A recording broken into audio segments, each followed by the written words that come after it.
Bem, amigos inscritos em nosso canal Alex Lima, estamos aqui no nosso primeiro podcast de uma série cujo tema é a história por trás da história. Vamos aqui ouvir testemunhos, relatos, histórias emocionantes, impactantes de superação. E eu já quero convidar você a se inscrever em nosso canal, porque nos próximos programas, nos próximos podcasts, você vai se identificar com muitas histórias que você vai assistir aqui neste canal. Portanto, já quero agradecer a todos vocês que receberam o convite para essa estreia, receberam o convite para que você estivesse participando desse primeiro podcast, que vai ficar certamente na história, não só na minha história, mas na história de todas aquelas pessoas que estarão participando deste momento aqui, deste espaço, porque nós entendemos que nós temos a palavra, nós temos Deus em nossa vida, mas temos também um grande aliado que nos ajuda a vencer e superar muitas coisas. Esse aliado é a nossa história. Por isso que é a história por trás da história. Como chegamos até aqui? Histórias que se repetem, histórias que contribuem para que outras histórias também sejam contadas. E hoje, eu vou conversar hoje aqui com um casal especial, um casal maravilhoso, um casal que eu e a minha casa temos um amor muito grande pela vida deles e sei que eles também pela nossa família. E este casal está me dando a honra e o privilégio de gravar o nosso primeiro podcast, abrindo esse programa aqui neste canal. E eu já conto também que você pegue esse link agora e compartilhe aí para o máximo de pessoas que você puder. Se inscreve no nosso canal, já ative o sininho das notificações, porque tem coisa boa chegando, tem coisas interessantes que vão agregar coisas poderosas na sua vida, na sua casa. E eu estou aqui com os meus grandes amigos, Jucimar Moreira e Eliana, também meu casal de amigos. Tudo bem com vocês, queridos? Tudo bem, Alex. E a senhora, tá bem? Tudo bem, Alex. Foi um prazer, viu, gente? Foi um prazer vocês me darem essa honra aqui. E as pessoas que estão nos assistindo, elas querem saber que história há por trás da história. Vocês já são pessoas maduras, pessoas que já devam ter aí a sua vida já direcionada, mas como é que se chegou até aqui? Não é? Então, comecemos pelo começo, no bom baianês. O seu nome completo, da onde você nasceu aonde? Fala aí, Jucimar. Meu nome é Justemar, vim de Minas Gerais, nasci em Minas Gerais e vim para Salvador. Qual cidade lá em Minas? Lá? Minas Gerais é Rubim. Rubim, Minas Gerais. Então, você trouxe o pão de queijo para a Bahia, né? Trouxe o pão de queijo para a Bahia. Amém, glória a Deus. E você, Eliana, você é da onde? Eu sou a Eliana, né? Sou daqui mesmo de Salvador, nascida e criada aqui em Salvador mesmo. Nasci ali em Brotas, né? Isso já há muitos anos. Não precisa falar. Não precisa falar, mas eu sou daqui mesmo de Salvador. Pois bem. Então, Jucimar veio de Minas, naturalmente vocês se conheceram aqui em Salvador. Sim. E como é que foi esse namoro? Como é que vocês se conheceram? Como é que ela começou a aprender um pouco do pão de queijo, né? E você começou a aprender um pouco do tempero baiano. Como é que você conheceu ela? Bem, eu conheci a Eliana na igreja onde nós frequentávamos. Sim. A igreja do Evangelho Quadrangular. Uhum. Ali nós conhecemos um ao outro e traçamos um relacionamento. E aí esse relacionamento foi duradouro e chegou ao casamento. Tá, aí você naturalmente conheceu a Eliana, naturalmente você levou para ela um pão de queijo. Como é que foi? Você apresentou o pão de queijo para ela? Não cheguei a oferecer para ela um pão de queijo, não. Por que você veio para Salvador? O que trouxe você para cá? O que me trouxe para Salvador foi emprego, que lá era muito escasso emprego, então eu sempre gostei de trabalhar, e aí eu vim para aqui para arranjar uma vaga de qualquer tipo de serviço. Uhum. E foi desde que fosse honesto, eu queria estar trabalhando para ganhar o meu sustento. Eu tinha 14 anos. Você 14 anos chegou aqui? 14 anos. Foi mesmo? Foi. Muito jovem, um garoto ainda, né? Muito jovem. E foi muito difícil aqui em Salvador? Você chegou logo ou você teve ajuda? Como é que foi sua chegada aqui em Salvador? Foi muito difícil a minha chegada aqui em Salvador, porque eu não tinha recurso nenhum e tive que ficar na casa de parentes. E isso você sabe que incomoda um pouco os nossos parentes. Por mais legais que eles sejam, mas se tornam um transtorno na vida deles. E eu comecei a trabalhar e morava também na empresa que eu trabalhava. E aí eu fui trabalhando, e aí chegou ao casamento. Sei. E aí nós nos casamos, e aí eu fui viver a minha vida. Entendi. Então, logo depois que você passou essa fase de adaptação, não é? Essa fase que você teve que ficar na casa dos familiares, como você falou, realmente, por melhores que eles sejam, acaba sendo complicado para nós, porque nós estamos no espaço que é dos outros e, ao mesmo tempo, queremos o nosso espaço também. E isso acabou que, de certo modo, impulsionou, não é, o relacionamento de vocês, porque, naturalmente, você queria ter o seu espaço, queria ter a sua casa, você que, naturalmente, teve um pai, um lar, não é, que te deu essa visibilidade do que era a família, e, de repente, quando você conheceu a Eliana, acabou juntando, né, a fome com a vontade de comer. Isso. Não é verdade? Então, e nesse começo da vida de vocês a dois, quais foram os maiores desafios que vocês enfrentaram, né? Porque vocês eram muito jovens também. O mundo, há um tempo atrás, o tempo que vocês têm de casado, não era o mundo que nós temos hoje, onde as coisas são, entre aspas, mais fáceis, mas, ao mesmo tempo, também que as coisas se tornam mais fáceis nessa geração que estamos, as pessoas também não aprendem a lutar. Elas não aprendem a ser resistentes, até para manter um sonho. Você tinha um sonho quando você veio para cá, você tinha uma meta para cá. Então, todas as dificuldades que vocês enfrentaram, naturalmente, serviu, né, para amadurecimento, para o fortalecimento daquilo que vocês queriam. Então, no início da vida de vocês, eu queria saber o que mais deu dor de cabeça, né? Mais foi problema, mais foi chateação, porque, como também sabemos, o namoro é namoro, o casamento é casamento. Não é verdade? O que vocês podem dizer para a gente? Bem, o que eu posso dizer é que, no início, foi difícil, porque nós não tínhamos uma vida financeira equilibrada. Então, foi difícil para nós começarmos, mas começamos com o que tínhamos. Sim. E ali Deus foi abrindo porta para nós e começamos a se encaixar. E aí nós traçamos metas para nossas vidas, e essas metas foram nos levando a conquistas. Sei. Conquistas foram essas que nos deu a sustentabilidade para chegar ao casamento. Namoramos, noivamos e casamos. Pois é.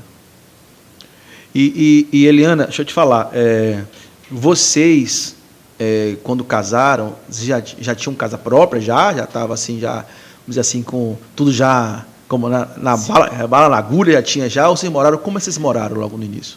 Já. Assim, pelo fato de Jusemar ser uma pessoa muito esforçada, quando nós nos casamos, ele já tinha construído, já tinha conseguido construir uma casa pequena, sim, mas bem aconchegante. Então, quando nós nos casamos, nós já tínhamos casa própria, ele já tinha construído. E só casamos após ter construído a nossa casa. Mas, como você perguntou a princípio, quais foram as dificuldades que nós enfrentamos? Como todo casal, em começo de convivência, nós também tivemos as nossas dificuldades. Até porque ele de uma família mineira, eu de uma família baiana. Então, até a gente se encaixar, a gente passamos por algumas dificuldades. Passamos por alguns momentos assim de ajuste. Sim. E que a gente teve que aprender muita coisa sozinhos, porque não tínhamos muitas orientações. Sim. Não tínhamos pessoas como nós temos hoje, para nos orientar. Então, nós passamos algumas dificuldades, sim. E podemos dizer que nós passamos até que sós, Mas isso também serviu para que a gente pudesse nos ajustar. Esses momentos serviu para que nós pudéssemos assim nos ajustar. E o bom de tudo isso é que a gente conseguiu, né, vencer essas dificuldades e fomos nos ajustando dentro do casamento, dentro do relacionamento, nós fomos nos ajustando de maneira que chegou um tempo nas nossas vidas que nós conseguimos tirar de letra algumas coisas que surgiam, algumas dificuldades que surgiam.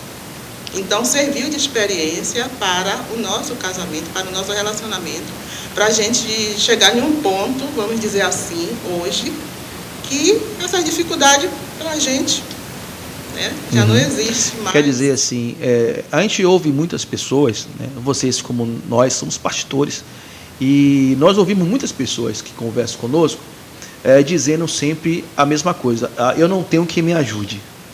Eu não tenho alguém que me ajude em casa, eu não tenho alguém que me ajude nos meus problemas, eu não tenho alguém que me ajude na minha fé, somente poucas pessoas da igreja e tal. Então, observe que isso, na verdade, não chega a ser uma desculpa. Sim. Isso não chega a ser um problema para quem, de fato, entende e sabe onde quer chegar. Sim. Não é verdade? Então, eu sempre digo para as pessoas que essa geração atual, ela é uma geração de muita informação, até porque não dizer de muita formação também, mas talvez seja uma das gerações mais frágeis, né, no que diz respeito às relações interpessoais, às relações familiares e até mesmo nas relações entre marido e mulher. Sim. Então, observe que os problemas entre pessoas e entre casais, eles continuam os mesmos desde que o mundo é mundo. Não é verdade? Sim. Eles continuam os mesmos problemas. Barreiras culturais, como você falou, Eliana, ele é mineiro, você é baiana. Sim. Então, querendo ou não, existe um certo choque de cultura. Não é? Porque, por exemplo, a gente vai chegar lá, por exemplo, se é verdade, você vai me dizer, o mineiro é mais calado ou é só mito? É verdade. Mineiro é super calado. Pelo menos Jucemar é. Sim. Né?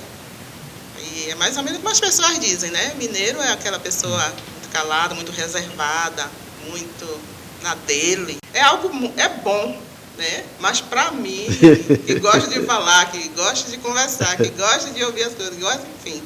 No começo isso foi difícil. Com o passar do tempo, a gente Agora imagine dentro que você falou aí, né, Eliana? Assim, você casada e de repente procurava fazer coisas para agradar Jucimar e esperava que ele dissesse alguma coisa, mas ele é tão calado que você sabia, vem cá, que tá bom esse negócio, não tá, essa comida precisa melhorar, e como é que você... Isso, né?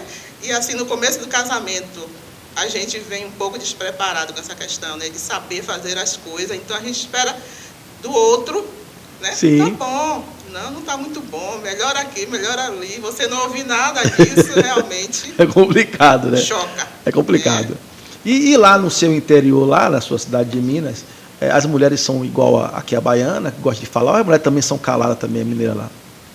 Não, elas falam, mas não é essa abertura toda que a gente vê aqui. Não se passou, né? Então, falo o necessário Sim. para poder conviver. Mas nós lá... Mas você sentia assim, você sentia assim como se fosse um choque, assim, não um choque no bom sentido da palavra. Você sentia algo diferente? Poxa, essa mulher fala demais. Ou fala muito, sei lá.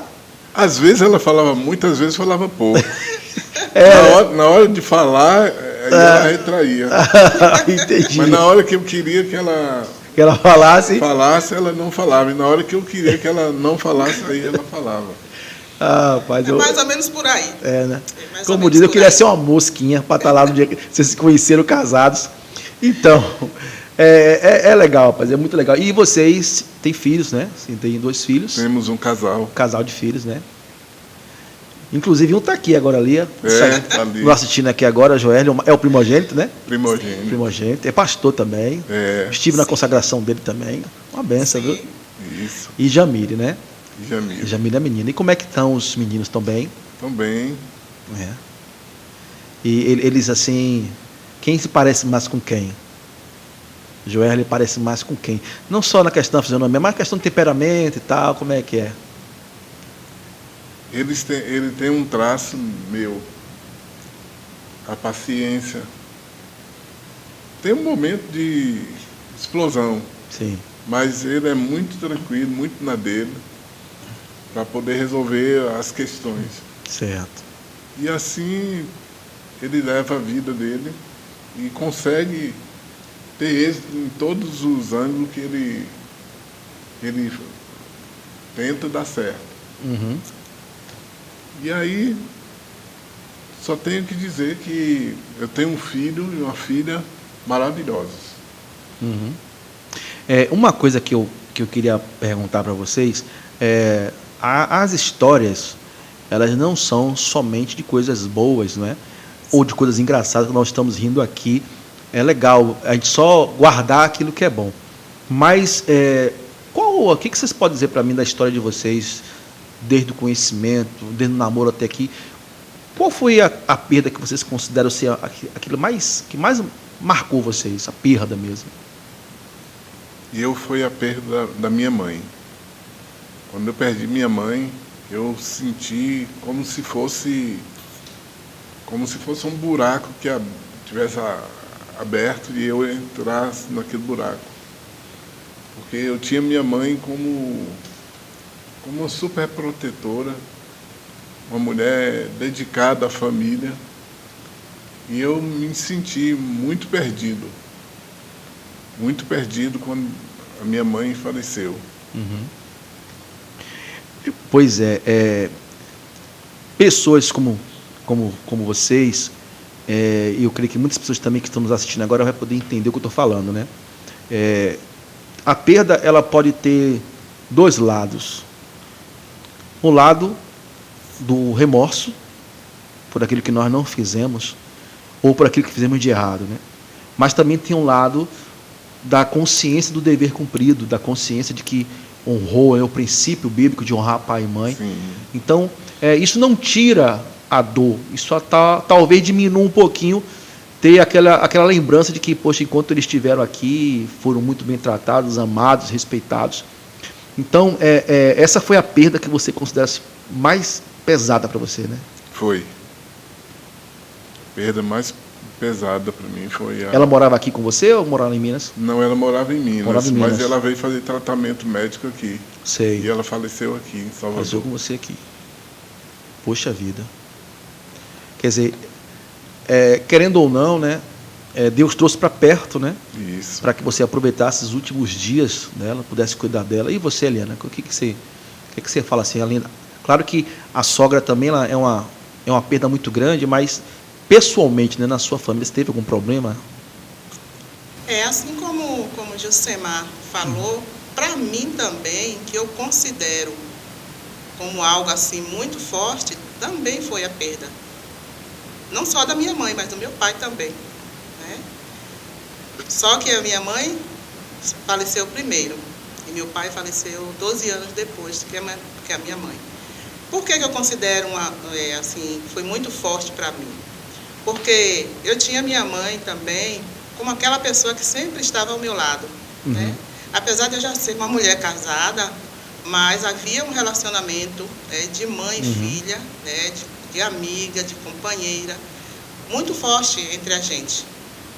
E quando eu tive engravidei do meu primeiro filho, foi a pessoa que me orientou, né? Em todos os sentidos, né? Para que eu tivesse uma boa gestação, enfim, tudo aquilo que uma mãe faz por uma filha, né? Era o primeiro filho. E aí, quando minha mãe começou a ficar doente, ela veio adoecer. E aí, 5 anos depois, eu engravidei da segunda filha, né? De Jamile. E quando eu estava com 2 meses de grávida, foi quando eu perdi a minha mãe. Aí minha mãe faleceu. Então, foi um momento, assim, muito difícil para mim. Muito difícil. Levei tempo para me reerguer, para superar, né, aquele momento. Então, para mim, foi a maior perda. Eu já tive a minha caminhada, né, nos meus anos de vida. Para mim, foi a maior perda. Como nós estamos falando aqui de histórias, né, então você que está assistindo o nosso canal aqui, é uma história por trás da outra. Na verdade, quando fala uma história, é uma forma até mesmo simples de falar, porque na verdade são dezenas de histórias. E uma coisa que eu acho interessante, nós estamos conversando aqui, não é para trazer tristeza, nem sofrimento, não é? Pelo contrário, é para a gente poder aprender com as nossas histórias. Eu costumo entender que tem coisa na nossa vida, por exemplo, quem tem carro, né? Nós temos carro, então sempre nós temos que fazer a manutenção daquele carro e tal, e aquele marcador, quantos quilômetros já foi rodado, então aquilo ali é um parâmetro para a gente saber quando precisamos fazer a manutenção do carro. Por outro lado, aqueles números, eles não são capazes de traduzir, de lembrar de tudo aquilo que nós passamos, onde o carro passou, quantas vezes aquele carro já precisou abastecer. Então, os números são frios, não é? Mas é aí que é interessante essa nossa conversa aqui. Porque também tem pessoas que estão nos assistindo, que têm histórias, têm coisas importantes para fazer, têm cicatrizes. A história traz cicatrizes. A história traz troféus, mas também traz cicatrizes. Então, você que nos assiste nesse momento, que você compreenda que o que você viveu até aqui, certamente já produziu coisas muito grandes em você, mas você talvez não tenha percebido ainda do quanto você já desenvolveu, do quanto você já superou, do quanto você já amadureceu na sua vida. Então, é importante que você se veja um pouco nas nossas histórias que contamos aqui, para que você saiba valorizar a sua história, para que você saiba que você também é um vencedor, é uma vencedora, porque, como eu falei, não é pela quantidade ou pelo valor econômico ou material que você pode dar valor às suas histórias, mas o que você pode falar disso sem que isso lhe traga tanta dor, sem que isso lhe traga tanto sofrimento, porque a grande questão da história, Eliana, mais Jusemar, não é nem só quando chegamos, mas como chegamos até aqui. Não é? Como chegamos nessa história? Chegamos amargurados. Se tem alguém que está nos assistindo agora, está amargurado, ou quem sabe até mesmo pensando em dar fim à sua própria vida, ela entender que se ela está viva hoje, é porque a história que ela construiu até aqui, tá? Há condições dela escrever uma nova história sobre isso. Então, falando agora, né, vocês se tornaram pastores também, são líderes de pessoas. Como é que nasceu esse Ministério Shalom? Como foi que nasceu? Foi na casa? Foi em algum lugar? Me fala aí como é que foi que vocês começaram o Ministério Shalom. Nós começamos no Ministério Shalom a partir do momento que nós agregamos uma quantidade de pessoas e aí nós abrimos um ministério. Isso foi em 2008. Abrimos um ministério e daí para cá veio crescendo, crescendo e chegou no que está hoje. Uhum. Então, naturalmente, geralmente as pessoas começam ou em casa, uma casa, ou talvez num espaço, numa garagem, né? Então vocês começaram praticamente assim em casa, ou num lugar bem acolhedor, né? E aí as coisas foram tomando proporção maior, né? Primeiro nós começamos em uma casa de uma irmã que cedeu para a gente. Sei. Quando ela cedeu para a gente, começamos a fazer reuniões, e essas reuniões foram crescendo. Aí já víamos que não tinha mais condições de manter as reuniões naquela casa. E aí nós alugamos um espaço. E nesse espaço nós fizemos a igreja crescer mais. E aí nós optamos por comprar outro espaço. Certo. Comprar um espaço. E aí nós mudamos para esse espaço que nós compramos, o qual nós estamos até hoje. Uhum. Então, vocês já estão no espaço próprio de vocês. Como eu falei aqui durante a nossa conversa, seus filhos já estão servindo a Deus no altar, né? Seu filho, sua nora, seu genro também. E o que você percebe hoje no trato com pessoas hoje, Eliana? Qual a carência das pessoas hoje que vão no Ministério Shalom? As pessoas, quando elas chegam, realmente chegam cheias de problemas, né? Em busca da solução dos problemas. E o que é que nós apresentamos para elas? Apresentamos a palavra de Deus, né, como solução para os problemas que elas estão enfrentando, que são diversas, né? Cada pessoa chega com uma situação diferente. E a gente apresentamos para ela a palavra de Deus como solução para a situação que ela está vivendo. E quando ela abre o coração, então o Senhor vem e opera na vida delas de acordo com a necessidade que cada uma delas tem. Uma coisa que eu queria perguntar para vocês, eu gosto muito de perguntar isso aos amigos pastores, né? Porque Sim. quero saber se só aconteceu comigo ou se acontece com todo mundo. No primeiro momento, a gente não tem muita certeza, né? Quando a gente começa um trabalho, né, Jucimar? Quando a gente começa a fazer um culto em casa, a gente não imagina a proporção que isso vai tomar. E muitas vezes a gente, no início da nossa caminhada ministerial, bate, assim, às vezes, algumas dúvidas, não é? Não dúvida de Deus, propriamente dito, né? Mas dúvida do que fazer, né? Do que agir, para onde ir.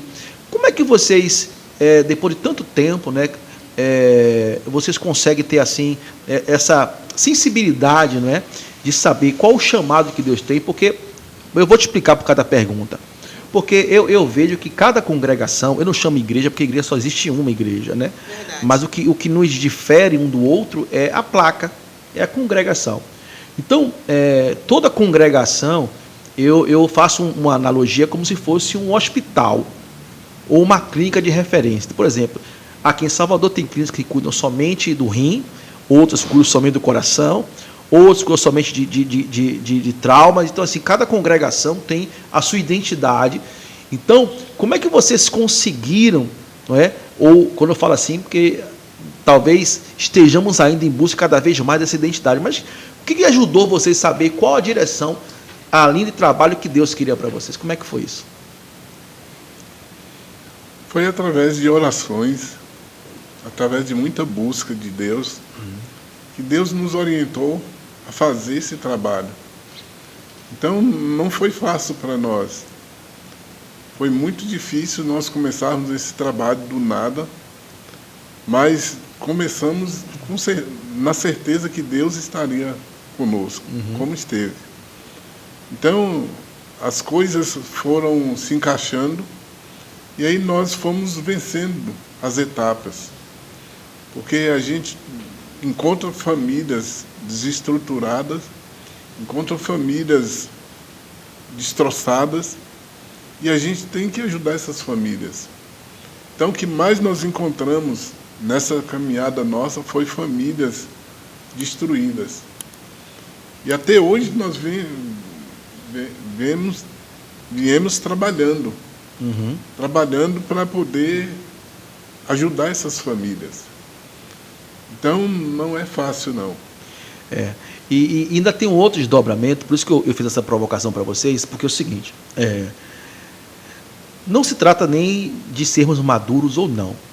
Nós conhecemos muitas pessoas, entre aspas, mais velhas, mais maduras em termos de idade, mas às vezes em termos de ministério ainda deixa um pouco a desejar.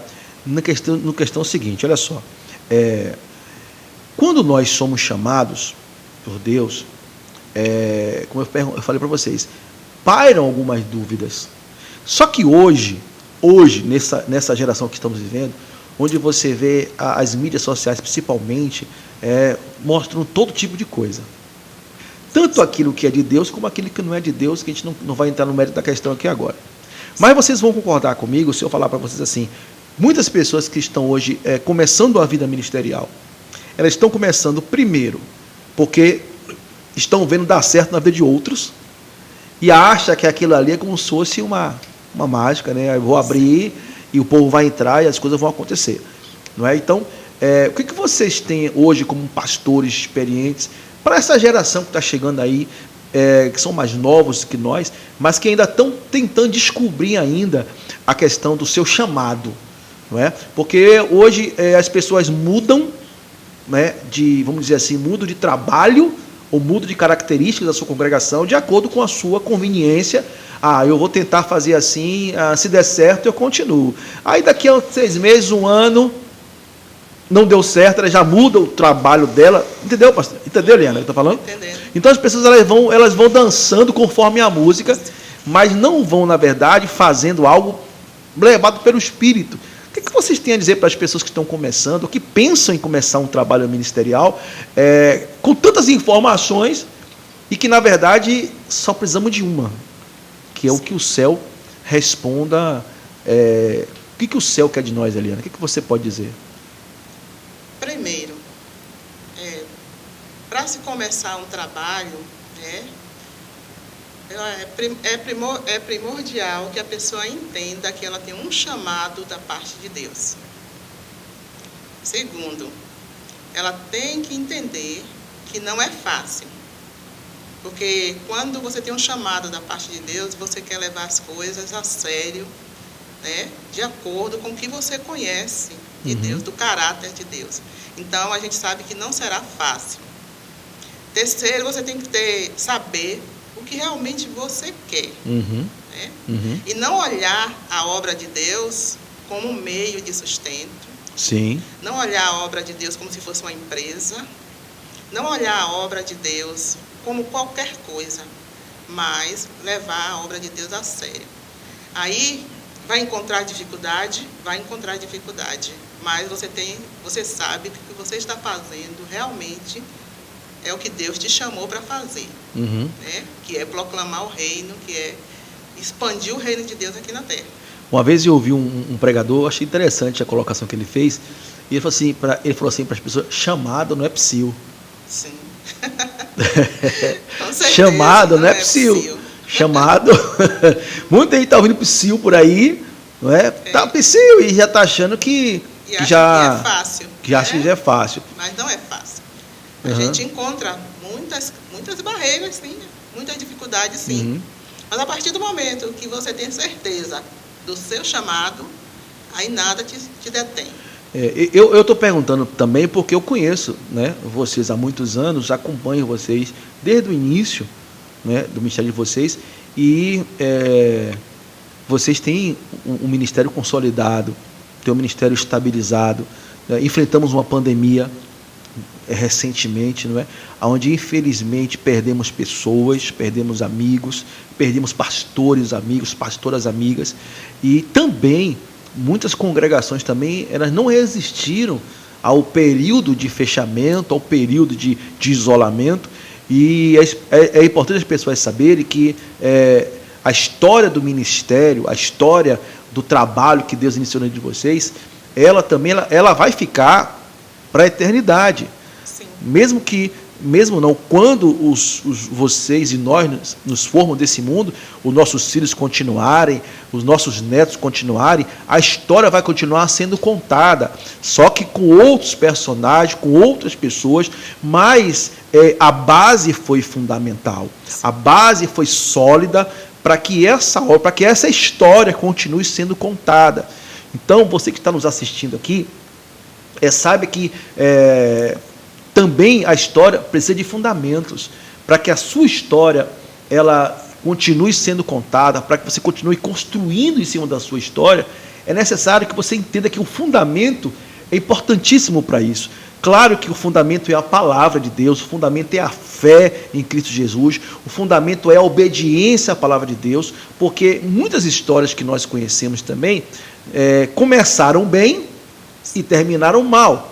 Muitas pessoas que tinham tudo para ter uma belíssima história, de repente, por não observar esses fundamentos, de repente, por não estar atentas ao curso da história, daquela história que estava sendo contada, muitas pessoas se perderam no meio do caminho e acabaram se autodestruindo. A verdade é essa. Então, o que a Lina está dizendo aqui, acerca do que é importante se observar, eu quero que você pegue isso, que você escreva isso, não só em relação à vida ministerial, mas em relação à vida profissional, que você tenha cuidados em não negociar os seus princípios, os seus valores, sejam cristãos, sejam valores morais, sejam valores familiares, não negocie os seus valores com ninguém, porque a história também pede contas. A história também pede contas daquilo que nós fizemos ou deixamos de fazer. E eu quero já agradecer a vocês, tá? Foi muito legal essa conversa nossa, muito enriquecedora para nós, porque, como eu falei para vocês, eu conheço um pouco da história de vocês, mas tem muitas pessoas, até da sua congregação, que não conhecem esse lado de vocês. Então, logo, as pessoas já vão descobrir quem foi o Josimar quando chegou na Bahia, quem foi a Liana quando conheceu o Josimar, quem foi, como surgiu o Ministério Shalom. Então, você que está nos assistindo aqui, que está acompanhando essa história, esse é o nosso objetivo. Porque, uma outra coisa, as pessoas acham que só quem é famoso tem história. Só quem está em destaque tem história. Só quem está nas redes sociais bombando com milhares de seguidores tem história. História não. Pessoas anônimas ou pessoas que não têm uma projeção midiática muito grande tem história. De repente, você que está me assistindo agora, você tem uma bela história para contar. Então, você pode, inclusive, nos comentários do nosso podcast, você pode colocar nos comentários qual é a sua história. Fala um pouquinho com a sua história. Quem sabe você será um dos nossos entrevistados aqui nos próximos programas. Quem sabe a sua história vai contar para outras pessoas o quanto você já venceu, o quanto você já superou, o quanto você já é uma pessoa bem-sucedida na vida. E eu quero mais uma vez agradecer a vocês, eu quero que vocês deixem aqui as considerações finais. Lembrando, eu não podia esquecer aqui, a empresa que fez essas xícaras aqui, a Ossibon, que são dos irmãos Ossiene e Gilvan, irmã Ossiene e irmão Gilvan, são donos da Ossibon, que fez aqui as nossas xícaras, fez esse material aqui. Então, quero dar os meus agradecimentos ao pessoal da Ossibon por proporcionar nosso primeiro podcast, esse material muito bonito aqui. Mas eu quero passar a palavra para você, Eliane e Josimar, para as considerações finais. Dizer para as pessoas que queiram começar uma igreja, um ministério, que ela não copie modelo de ninguém. Certo, perfeito. Elas não devem imitar modelo de nenhum líder. Por que isso? Porque Deus nos dá um modelo correto. Uhum. E quando aplicamos o modelo que Deus nos dá, tudo dá certo. Certo. Mas se nós ficarmos copiando o modelo dos outros, nós vamos fazer errado. Porque nem tudo que funciona em um ministério funciona em outro. É verdade.